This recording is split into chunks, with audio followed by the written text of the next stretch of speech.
और एक बार फिर से तालियों के साथ सचदेवा जी का स्वागत होना चाहिए, क्योंकि बीजेपी जिस तरीके से और जिस परफॉर्मेंस के साथ लौटी है सर, इसकी उम्मीद शायद किसी को भी नहीं थी। जो आंकड़े थे वो उम्मीद नहीं थी, लेकिन आप संगठन को एक साथ संगठित करके चलते रहे, बीजेपी को संगठित करके चलते रहे। क्या आपके मन में ये था that this is going to happen? सबसे पहले तो मैं भारत 24 के सभी दर्शकों को शुभकामनाएं देता हूं। आपने पहले दिन कहा, पहला शब्द जो कहा कि किसी को उम्मीद नहीं थी, तो मेरे जैसे दिल्ली के लाखों कार्यकर्ताओं को ये उम्मीद थी कि हम सरकार बनाने जा रहे हैं। और किसी भी लड़ाई को जीतने के लिए सबसे पहले खुद का आत्मविश्वास होना बहुत जरूरी है जी। और मुझे ये बात कहने में कोई संकोच नहीं कि जिस पार्टी के पास प्रधानमंत्री नरेंद्र मोदी जैसा नेतृत्व हो, जिस पार्टी के पास माननीय गृह मंत्री जैसा एक रणनीतिकार हो, जिस पार्टी के पास राष्ट्रीय अध्यक्ष के रूप में नड्डा जी जैसे ऐसे व्यक्ति हों जो पिता, पुत्र, भाई, सखा सबकी भूमिका निभाते हों, तो मुझे नहीं लगता कि हमारे लिए कोई काम असंभव था।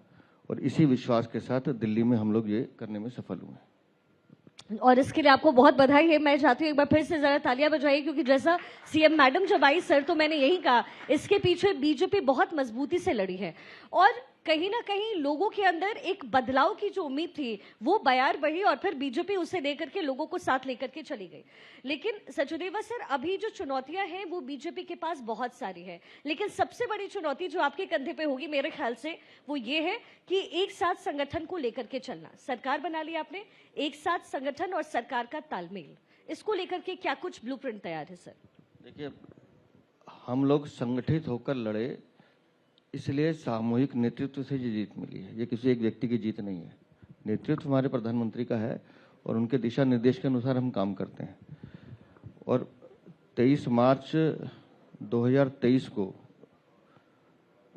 मेरी घोषणा हुई थी पूर्णकालिक अध्यक्ष में। अभी 3 दिन बाद 2 साल पूरे हो जाएंगे।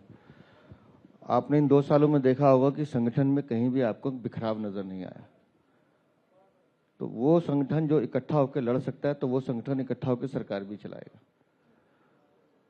और फिर मैंने कहा कि चुनौती, मुझे नहीं लगता कि कोई चुनौती किसी भी, इतने सारे आज हम लोगों ने अवार्ड दिए हैं, अब इन सब ने भी जो अवार्ड लिए हैं इसलिए लिए हैं क्योंकि इनको ये कॉन्फिडेंस था कि ये कुछ कर सकते हैं जी। और जिन 3 महानुभावों का मैंने नाम लिया कि जिनका नेतृत्व हमारे पास है, वो ऐसे व्यक्ति हैं जो किसी भी लाक्षागृह से निकलने और निकालने का रास्ता जानते हैं। तो हमारे लिए दिल्ली कोई चुनौती नहीं थी, बस अपने कार्यकर्ताओं को ये विश्वास दिलाना जरूरी था कि हम जीत सकते हैं। और दिल्ली की जनता जिस तरह का शासन पिछले 10-12 सालों में देख रही थी, तो दिल्ली की जनता बदलाव चाहती थी। ये हमें दिखाई देता था क्योंकि हम खुद दिल्ली वाले हैं। हमें पता है कि जिसका जिक्र अभी मुख्यमंत्री कर रही थी, छोटी छोटी चीज़ों के लिए अगर लोग परेशान हो रहे हैं, सड़क पर चलता हुआ आदमी सुरक्षित नहीं है कि उसे करंट लगेगा वो मर जाएगा, कहाँ गड्ढा आएगा वो डूब के मर जाएगा, तो ऐसी दिल्ली कौन चाहता है? तो हमने तो सिर्फ दिल्ली वालों को उनका दर्द बताया और उस दर्द की दवा के रूप में उन्होंने भारतीय जनता पार्टी को चुना है। सर, कांग्रेस ये कह रही है कि ये हार जो है वो अरविंद केजरीवाल की थी और कहीं ना कहीं लोग ये जानते थे कि कांग्रेस अगर जाएगी तो वो बीजेपी के साथ तो जाएगी नहीं, वो तो जब भी जाएगी अगर आंकड़ों के लिए तो वो आम आदमी पार्टी के साथ जाएगी और इसीलिए जनता ने आप पे भरोसा जाहिर किया। आप इसे कैसे देखते हैं? देखिए, कांग्रेस अपनी जो विजिबिलिटी है वो दिल्ली में खो चुकी है और इसलिए कांग्रेस की बातों का कोई बहुत ज़्यादा महत्व मुझे लगता नहीं है कि कांग्रेस का जितना वोट बैंक था, जिसको वो अपना वोट बैंक कहते हैं, वो सब तो आम आदमी पार्टी छीन चुकी थी। लड़ाई हमारी थी भ्रष्टाचार के खिलाफ, लड़ाई हमारी थी अहंकार के खिलाफ, लड़ाई हमारी उस आदमी के खिलाफ थी जो ये कहता था कि मोदी जी को अगला जन्म लेना होगा। तो हमने तो उसे इसी जन्म में तारे दिखाए। तो जब अहंकार इतना बढ़ जाए कि व्यक्ति खुद को रावण से भी बड़ा समझने लगे, तो अहंकार रावण का नहीं बचा, तो अरविंद केजरीवाल और वीरेंद्र सचदेवा चीज़ क्या है? तो किसी का भी नहीं बचेगा। तो हमने तो सिर्फ, मैं फिर एक बात कहता हूं कि दिल्ली वालों को जो सुविधाएं 10-12 सालों में मिलनी चाहिए थी, उसके बदले में दिल्ली को एक ऐसा कुशासन मिला 10 सालों में कि दिल्ली बद से बदतर हुई है। और जैसा मुख्यमंत्री जिक्र कर रही हैं कि बिल्कुल जीरो से शुरुआत करनी पड़ रही है। आज 20 तारीख का 1 महीना हो गया सरकार बने हुए। इस 1 महीने में जितना हमको समझ में आया है कि कितना दिल्ली को सुधारने के लिए, और जिस विकसित भारत की विकसित राजधानी की बात हम कर रहे हैं, उसके लिए तो बहुत लंबा काम करने की ज़रूरत है और मुझे लगता है कि हमारी ये सरकार भारतीय जनता पार्टी की रेखा गुप्ता के नेतृत्व में अच्छा काम करेगी। इसलिए मैंने सर कहा कि एक तरफ पार्टी को संगठित रहना ये तो आपके लिए बहुत बड़ी चुनौती और दायित्व भी है, लेकिन दूसरी जो चुनौती है उसका आप जिक्र करते हैं। दिल्ली में यमुना की जो स्थिति है सर, परसों की रिपोर्ट में पढ़ रही थी, 23 सैंपल्स लिए गए हैं, 20 सैंपल्स ऐसे हैं जिसमें कहा जा रहा है कि ऑक्सीजन का लेवल तो यमुना में बचा ही नहीं है। मतलब कमोबेश वो जो है वो नाला ही है, बहुत कम पोर्शन है जो यमुना का उसमें है। अब इसको साफ करना 3 साल में, गृह मंत्री शाह ने भी कहा कि भाई 3 साल में हम तो एक फ्रंट बनाएंगे, यमुना फ्रंट की तरह तब्दील करेंगे। आपको लगता है कि ये चुनौती से पार बीजेपी जल्द पालेगी? मैं फिर उसी लाइन को दोहराता हूँ, चुनौती उनके लिए होती है जिनके पास शिद्दत और जुनून नहीं होता। आपने कहा कि मैंने यमुना की रिपोर्ट पढ़ी है, मैंने तो उस यमुना की माँ की गोद में जाके खुद डुबकी मार के महसूस किया है कि वहाँ यमुना की हालत क्या है जी। और मैं ये बात पहले भी कह चुका हूँ, आज फिर कहता हूँ कि मेरा बचपन यमुना में स्विमिंग करते करते बड़ा हुआ हूँ और हमें उस माँ का दर्द पता है। और जिस दिन मैंने वहाँ डुबकी मारी थी, हमने तो केजरीवाल को भी बुलाया था जो 3-4 बार कह चुके थे कि हम डुबकी लगाएंगे। मुझे नहीं पता था कि मैं ये करने वाला हूँ जब ऐसा कुछ प्लान था। वहाँ गए और मन में एक भाव आया कि इस माँ की हालत ऐसी है तो माँ इतनी शक्ति देना कि हम तुम्हें निर्मल और अविरल कर सकें। और आज दिल्ली में जो सरकार है, माँ यमुना का बहुत बड़ा आशीर्वाद है उस पर। और माननीय गृह मंत्री ने कहा है 3 साल में, तो मैं आपसे बहुत विनम्रता के साथ कह रहा हूँ कि पिछले 1 महीने में लगभग 13 बैठकें सिर्फ यमुना की प्लान की हो चुकी हैं। प्लानिंग वाला जो जितना पक्ष है उसको हम लगभग पूरा कर चुके हैं और अभी 2 दिन पहले या 3 दिन पहले मुख्यमंत्री ने एक समझौता भी किया केंद्र सरकार के साथ जिसमें क्रूज चलाने की बात है, क्योंकि वजीराबाद से आगे की यमुना साफ है। वजीराबाद से ओखला तक की जो यमुना है जिसमें एसटीपी प्लांट जो काम नहीं कर रहे हैं, जो गंदे नाले इसमें सीधा पानी जा रहा है, ट्रीटेड वाटर नहीं हो रहा है, उस पर इमीडिएट काम करने की जरूरत है। और मुझे लगता है कि हम माँ यमुना से किया हुआ अपना वादा और दिल्ली वाला से जो वादा किया है, इसको साबरमती फ्रंट से खूबसूरत रिवर फ्रंट बनाएंगे।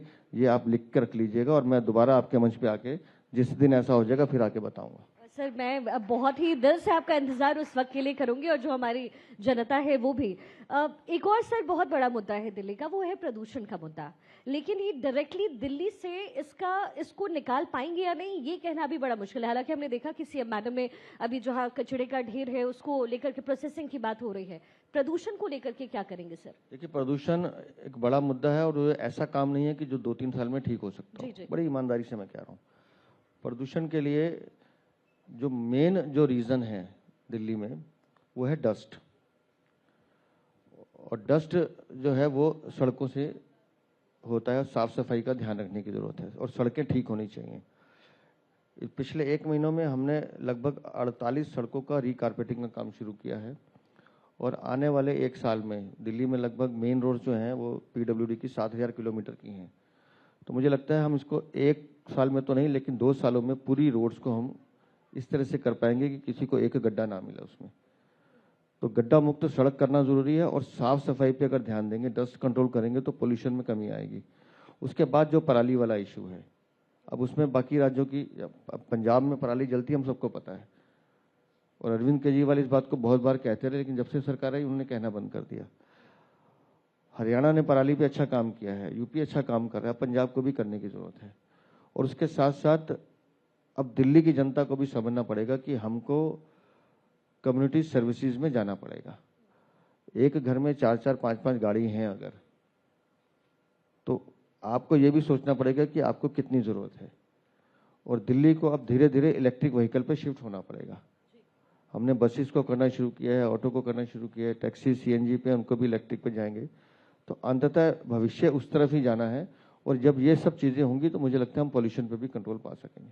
अब सर आम आदमी पार्टी के टूवर्ड्स पे चलते हैं, क्योंकि अरविंद केजरीवाल ने एक बार भरी मंच से कहा था कि बीजेपी इस जन्म में तो नहीं आएगी दिल्ली में। क्या लगता है उनकी हार की वजह क्या बनी? और उनकी ही नहीं, मनीष सिसोदिया हो गए, जितने भी जो प्रोमिनेंट लीडर्स थे। मैं उनके शब्दों को पुनः दोहराता हूँ। उन्होंने ये कहा था कि मोदी जी मुझे इस जन्म में नहीं हरा सकते। जी। तो मोदी जी के छोटे से सिपाहियों ने ये काम करके दिखा दिया।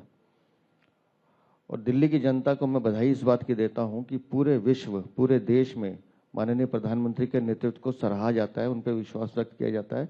तो दिल्ली की जनता भी इससे क्यों अछूती रहती? उन्होंने भी अपना भरोसा माननीय प्रधानमंत्री के नेतृत्व को दिया है।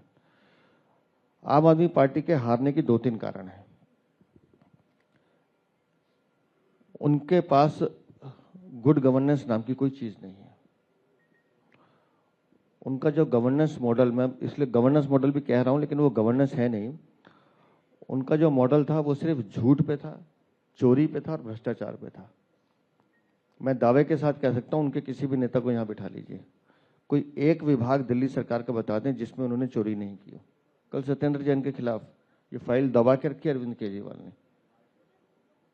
सीसीटीवी कैमरे में अगर 7 करोड़ की रिश्वत लेकर आप कैमरे लगा रहे हैं, और मजे की बात है अभी सीसीटीवी कैमरों की जांच होनी है। सीसीटीवी कैमरे में जो हार्ड ड्राइव लगनी चाहिए उसके बदले में आप आउटडेटेड हार्ड ड्राइव लगा के उन चीज़ों को लगा रहे हैं क्योंकि आपको पैसा खाना है। तो अब तो एसीबी जांच कर रही है, एफआईआर दर्ज हुई है, ये जांचें खुलेंगी। ये एक डिपार्टमेंट नहीं है। उन्होंने महिलाओं की सुरक्षा के साथ खिलवाड़ किया, उन्होंने बच्चों की सुरक्षा के साथ खिलवाड़ किया, उनके स्वास्थ्य के साथ खिलवाड़ किया। कौन सी ऐसी सरकार होती है जो अपने ही सरकारी अस्पतालों में नकली दवाइयाँ देती है क्योंकि पैसा कमाना है? यहाँ इतने सारे डॉक्टर्स को हमने अवार्ड दिया है, इन सबको पता है कि मेडिसिन जो है उसकी एक्सपायरी डेट होती है, और जिस डेट पे वो मेडिसिन एक्सपायर होने वाली हो, 15 दिन में, 20 दिन में, उस समय उस दवाई की कीमत उस मेडिसिन वाले को भी पता है कि मेरे लिए कूड़ा है, तो वो कूड़े के भाव देता है। ये वो दवाइयाँ खरीद के हॉस्पिटल में देते थे कि मरीज मरता है तो मर जाए। तो ईश्वर ने इनको करनी का फल दिया है। चोरी, भ्रष्टाचार, लूट का शासन कहीं नहीं चलता। हिटलर का नहीं चला तो अरविंद केजरीवाल तो चीज क्या है? तो दिल्ली वालों ने तो न्याय किया है, मैं तो, मेरा मानना ये है। लेकिन वो आप पे आरोप लगा रहे हैं, एक तो वोटर लिस्ट को लेकर, दूसरी बात कह रहे हैं कैग रिपोर्ट जो आप जनता के सामने पेश कर रहे हैं वो बीजेपी ने खुद से ही बनाया है, वो ये कह रहे हैं। अगर इतना सभी उनको ज्ञान होगा, ये सीएजी रिपोर्ट हर सरकार की होती है, हर राज्य में बनती है, और हर सीएजी का उनका काम ही ऑडिट करना है, और वो सरकारी संस्था है, वो किसी व्यक्ति विशेष की संस्था नहीं होती। आज बीजेपी की सरकार आई है तो हमारा भी सीएजी ऑडिट होना है। हमको मालूम है कि 1 साल बाद हमारा भी ऑडिट होना है। लेकिन आप रिपोर्ट्स को विधानसभा पटल पे नहीं रखोगे, 2-2, 3-3 साल उसको छुपा के रखोगे। क्यों? क्योंकि आपको पता है कि आपकी चोरी पकड़ी जा रही है। तो सच तो सामने आना ही था। अभी तो 2 रिपोर्ट आई हैं, अभी तो 10 और आनी है जी। और उसके बाद मैं फिर कह रहा हूँ कि जमानत पे छूटा हुआ हर अपराधी अपने मुकाम तक जाएगा। जिसने दिल्ली का एक एक पैसा लूटा है उससे एक एक पाई वसूली जाएगी, ये मैं आपको विश्वास दिला रहा हूँ। सर, परसों ही आपने कहा कि ये तो बस शुरुआत है, अभी आप आगे देखिए होता है क्या होने वाला है। हम तो विकास की बात कर रहे थे, आप पता नहीं कौन थी शुरुआत की बात कर रहे हैं। मैं सिसोदिया जी के बारे में बात कर रही हूँ सर। मैंने अभी कहा कि जमानत पे छूटा हुआ हर अपराधी अपने मुकाम तक जाएगा। तो सिसोदिया या कोई और हो, मुझे किसी का नाम लेने की जरूरत नहीं है, कोई अलग नहीं है।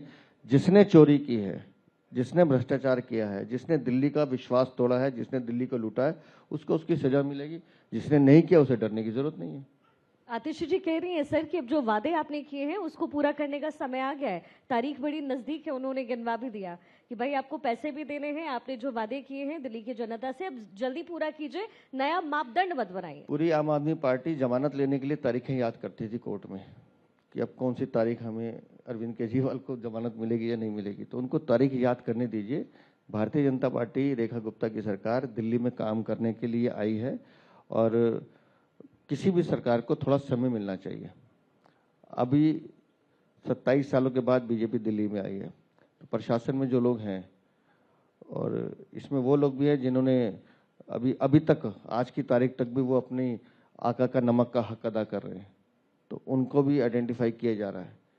फाइलें आज भी इधर उधर होती हैं, तो उनकी जवाबदेही सुनिश्चित करना और कामों को सही अंजाम तक लेके जाना समय सीमा के अंदर, एक प्लान के हिसाब से हमारी सरकार काम कर रही है। तो आतिशी जी से मेरा सिर्फ इतना निवेदन है कि थोड़ा धैर्य रखें। आप लोगों ने 10-11 साल दिल्ली को देखा है, तो हमें कम से कम 10-11 महीने तो दीजिए कि हम आपको दिखा सकें कि हमारे डिलीवरी प्रोसेस क्या है।